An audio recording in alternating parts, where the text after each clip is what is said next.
I shall try to speak about the discussion and the rules of the game in Russia. And this is a question without a clearly defined conclusion, because it's a subject which, to me, pretty much ends with a question mark. Yesterday, I was talking to a Swedish colleague, an economist, who told me we were exchanging opinions, and he said to me, when I meet Russians, they often know literature very well, and to me it's always interesting. And if somebody knows literature, Tolstoy, Babel, then this is a person of a high culture, and one expects that this would be a person of interesting opinions or views, or even a radical position, independent-minded. But in Russia, with Russians, it's different, because on the one hand, they know literature fairly well.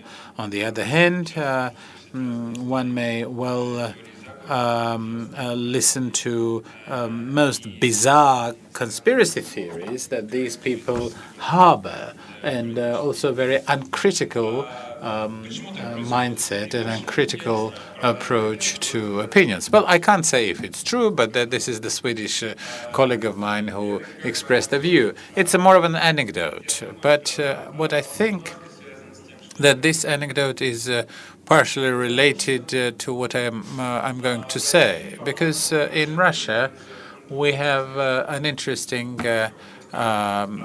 way of that there is the preservation of the cultural heritage, but there is not much of a of material inheritance, or some physical assets. One has to strain oneself to try and remember when was the last relatively long historical period of Russia for the inheritance to be freely passed from one generation to another.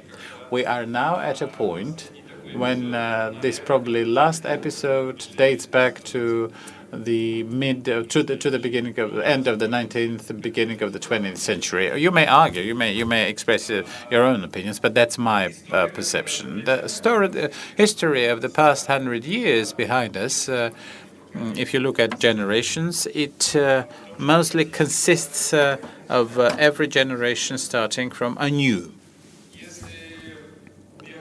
If you try to portray the history of the Soviet Union as a history of 3 generations. Yuri Sloskin, in one of his recent books, tried to do it in his book, The House of Government. I think it's a well-written book, a historical novel. And so he tried to do that. He tried to portray the Soviet Union as history of 3 generations. We can see that throughout history of the USSR, we can see the first generation, which comes pretty much to power and then leaves, either is killed away or dies away or marginalized. Then we have the second generation, which are, one may say, les parvenus. They come out from the persons who take the places of those who were washed away by the tide of the terror. And very often the children of the first Bolsheviks, no longer supported their ideals. and did not have much to share in the revolutionary values, because what other things the first Bolsheviks could really pass to their posterity, but the ideas and the values, whatever these values were, because so there is not much material assets to be inherited, and whatever little we have, in many cases, comes from our great fathers and grandmothers. But in terms of there's an important shift here. It has now been almost 30 years that after the collapse of the Soviet Union and the full generation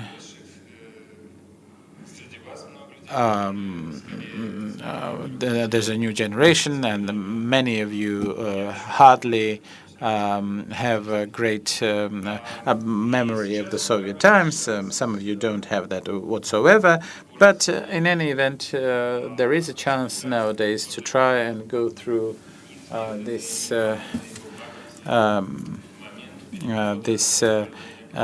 moving or passing property from one generation to another.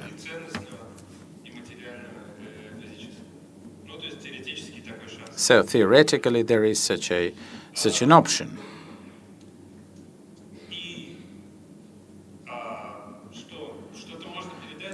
What is there to pass down? Russia is a unique country. It has one of the highest concentrations of wealth.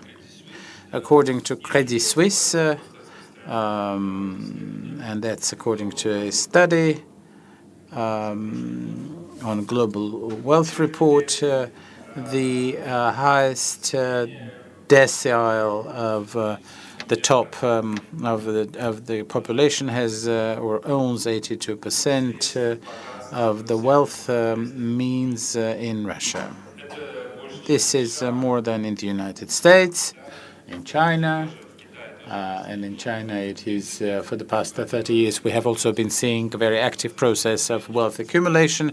However, what we're seeing in Russia far surpasses China, and in the United States, that process has sort of long been consolidating. But so that means, as minimum, and we're trying to refrain from the social side,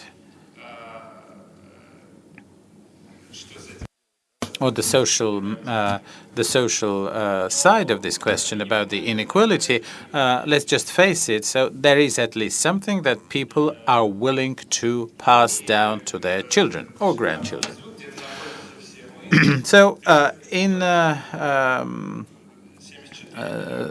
so about 74 billionaires and millionaires, and say in the bottom there are all of us who, let us say, have apartments or some other properties, and there is a significantly high number of people in Russia who usually have something else in addition to a flat or a city apartment, such as a summer cottage or some sort of a second apartment. And that's not what we see in Europe, where property and owning property is often associated with fiscal constraints. So what happens and what will happen? How will this property be passed down to posterity of these owners? There should be, generally speaking, a demand from the society at large and from the so-called elite to build up this procedure, to understand how inheritance should work.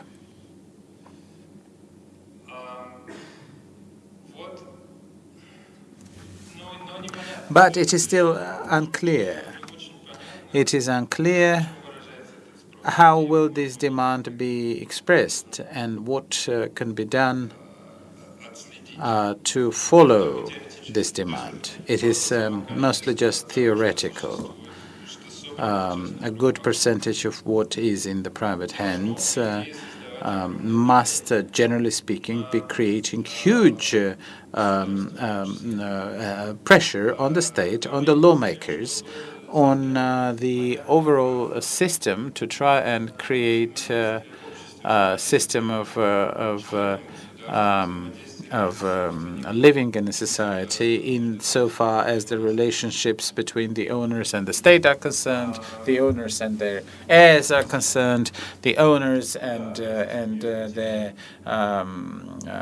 spouses or families are concerned, and so on and so forth. So the legal framework has generally been the same throughout the post-Soviet years, and what is pretty much what is yours is what you can stand up to defend or to protect. And apparently just having a title to property is not enough in Russia. One has to have protection as some sort of protection. One has to be of some system of protection of property, unless we're talking about some more primitive types of property. But no, I'm talking about the big riches. And many of these owners come out from different parts of the state structures, and people seek protection to keep their title. But in terms of institutions, in terms of procedures, including the Institute of the Private Property, it is generally sought for in other jurisdictions. In other words, people in Russia can hardly expect that the law in their country would be sufficient to protect their properties.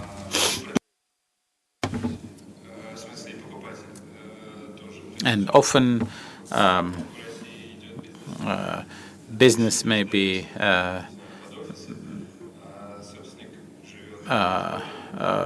the owner of some property may live in London or in France, and business would be effectuated by, say, Cyprus attorneys, with the owners never arriving in Russia or not arriving in Russia for many years. This is how the system works in many cases.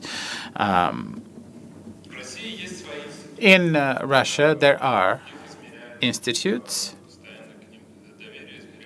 and the trust to these institutions is often measured by sociological and social research centers, including the Levada Center. And when we speak about the inheritance mechanisms and institutions such as the courts, the trust is not particularly high. The level of trust to the judiciary is far to be desired. There was a time when the army was among the institutions to deserve or to harbor, to have trust. The president for quite a few years has also been an institute which was trusted. Is such a picture prompting us that there are some rules whereby the property can be safely inherited in Russia? I do not know.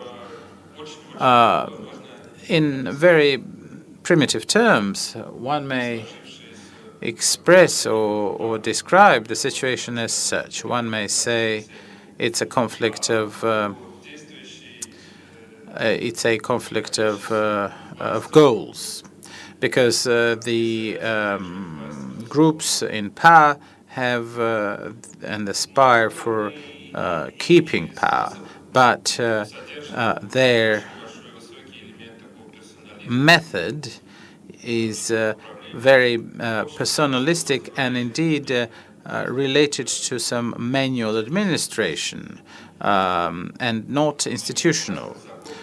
We have a highly personalized system of power with decisions often taken by specific persons in ad hoc circumstances rather than in accordance with some established procedures and rules. Even though that there are rules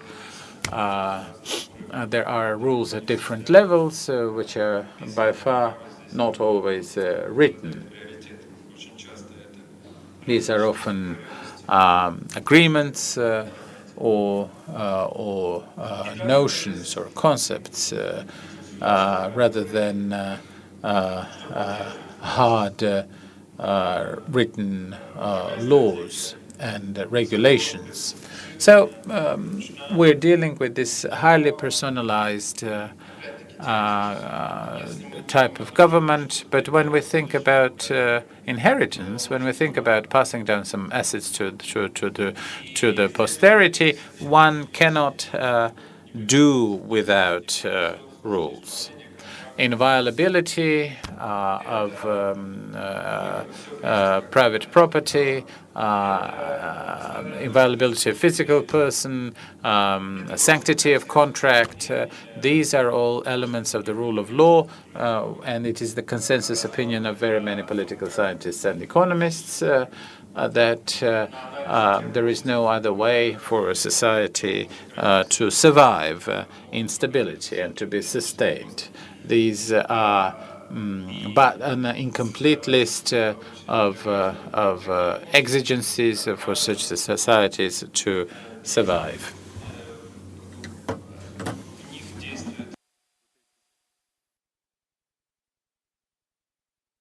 And the rule of law is such an acting principle.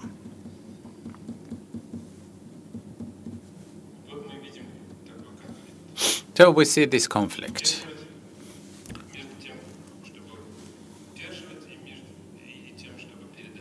The conflict between keeping, preserving, and passing down to children or grandchildren. But both things are needed. The methods of controlling this situation include repressive measures, and the repressions are primarily against the elites. They become more and more intensive. One may say that in the course of the recent years, there's growing pressure on persons related to the political class. We can see more pressure on the managers of the state corporations, the top companies, even members of government. So we're seeing that the ranks available or open or vulnerable, to use the correct word, are more vulnerable to repressions in Russia is growing. There are more and more people who are becoming vulnerable. There are at least 2 ministers. One is in jail, sentenced to a jail term. The other has been indicted and is under trial. There are managers in state corporations. There are officials which are under trial, and this is usually called fight against corruption. And nobody would object that there is a need to contain or to withstand corruption in Russia. However, fight against corruption usually presupposes independent judiciary and a system of courts which is in a position to consider impartially such cases and indeed make a decision, a court decision. So arbitrary use of law and this discussion is very high. The new or important thing is that this level of pressure on the elites is becoming more and more pronounced. So the question is, in such an atmosphere, can there be a feeling of safety? Do we see here the perception that people may pass their property down to the next generation? Meanwhile, a discussion about the rules of the game, about the institutional basis, did take place in Russia. I remember I have for many years been an editor in a Vedomosti newspaper, and I published expert opinions, columns. The question about institutional economy and the rules of the game was central for many years. I remember quite vividly that this was a very important topic to many. There were books published, say Why Georgia Succeeded. There was a book that was quite popular for some, and there was even great discussion that there has to be some mechanisms for stable legislation which would provide for norms, including the inviolability of the physical person, private property, sanctity of contract, the rule of law. All of these aspects of discussion were there, but this discussion has since died away. It has faded away. And about 4 to 5 years ago, it was still there. One could read quite a few articles and witness debates about this. This now has abated, if not entirely disappeared from the public discourse, which is in a way understandable. It deals with the same kind of conflict of goals which exists. The goals of preserving the stability of the regime is conflicting with the idea of inheriting assets. So one thing is to register, to make a fixation of the riches. It, in most cases, requires a very personalized approach.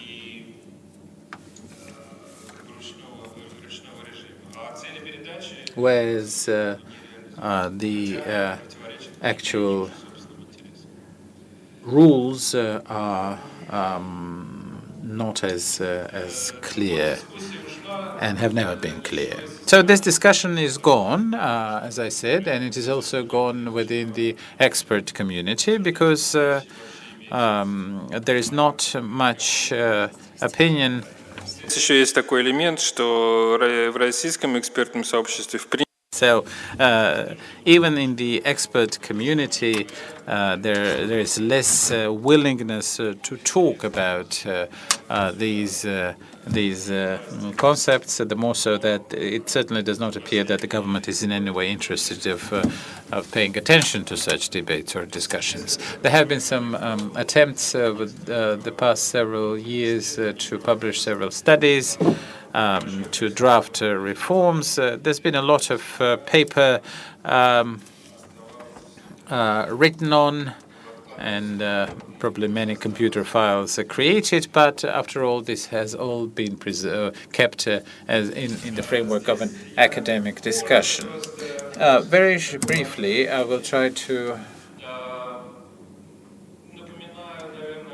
I would like to remind you of the fact that the legal discussions in Russia is quite a complicated topic in itself.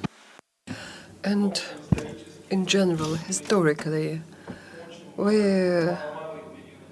for quite little time only during our history where we can, for not a long while, where something that resembles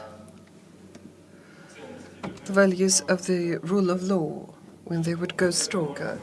Maybe we would speak about the time between the great reforms of Alexander II and the time of the revolution of 2017, where more or less for a continuous time Russia has been evolving the positive law. They've been developing practices where Russia saw gradual change in land relations, and as an outcome of the reform, the class of property owners did not evolve immediately. It took a very long time, and it was evolving very slowly. What about community and individually owned property? Only after the revolution, the Russian state was interested and took the side of the individual property owners of land, and Russia has seen mass rise in land ownership among peasants, and it was again in the country, not in towns. It's a difficult topic, and for this reason it is well maybe explained that Russia finds it hard to adopt legal values, but it is no excuse. Going back to where we started, I may say that theoretically, the demand for the legal values should be very high, but it's non-existent, or it's not manifesting itself. And what we see manifested is again continuous, in point of fact, the law as an instrument, as a tool. It's instrument of the executive government and of the governments, but not any really per se, which is something that the public administration should be guided by. Well, the authorities and the public authorities are standing above the law. This is something we might or might not discuss. I suppose I'll be rather wrapping up to leave time for discussion, because indeed within the global context we may say that it is thanks to the technological revolution, internet revolution, we now got into a situation where the state, modern states, the states of the Industrial Revolution and industrial societies, which was the main that evolved the institutions, we instead move towards interaction through social media. We're moving towards big data, where possibilities of institutionalization happens from the very different end. It comes from the data. It comes from people who can now certify, who can trust one another based upon not so much about the legal instruments as on digital, which amongst other things may be owned privately. But this is a topic in its own right, which probably we cannot discuss right now. And again, there are different versions in place. There are many, many more than what I see on this list, on this slide, because recently I spoke to Simon Kordonsky, and he's saying that there's no problem whatsoever in Russia and don't have to transfer. Anything is done abroad, transmitted.